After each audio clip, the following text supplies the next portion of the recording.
था ना कहा था ना मोहब्बत रोग होती है, रुलाकर खुद भी रोती है। कहा था ना इसे तुम दिल की धरती का पता मत देना, ये उसमें दर्द बोती है। अज़ल से इसकी आदत है, किनारे के बहुत नजदीक लाकर ये कश्ती को डबोती है। कहा था ना कभी ऐसा नहीं करना कि हम तुम दूर हो जाएं, बहुत मजबूर हो जाएं। कहा था ना मुझे बेशक सताओ तुम मगर फौरन मना लेना। कहा था ना अकेले घर से ना जाना, ये दुनिया चैन से जीने नहीं देगी, कहीं रुस्वा ना हो जाना।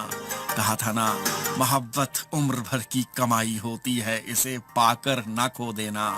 कहा था ना मोहब्बत हार के जीना बहुत दुश्वार होता है, जुदाई मौत होती है, ना तुम मुझसे जुदा होना। मेरी खामोशी को तुम कोई मानी नहीं देना, जुदाई की सभी बातें मेरी आंखों में पढ़ लेना।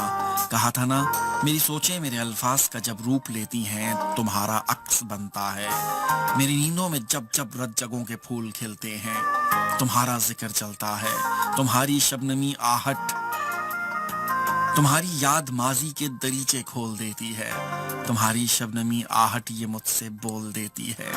कहा था ना हमारे दरमियां ये फासले किस्मत ने लिखे हैं। कहा था ना बहुत तकलीफ देता है किसी का अलविदा कहना, दिखाई कुछ नहीं देता, सुनाई कुछ नहीं देता, फकत कुछ कपकपाते लफ्ज, फकत कुछ झिलमिलाते अश्क, जो पलकों पर लरस जाएं कि जिस पर जान दे। ये पागल दिल मचलता है, बहुत तकलीफ देता है उसी का अलविदा कहना। जिसे दिल में बसाया हो बड़े ही मान से, जिसको कभी अपना बनाया हो, बहुत तकलीफ देता है उसी का अलविदा कहना। बहुत तकलीफ देता है उसी का अलविदा कहना।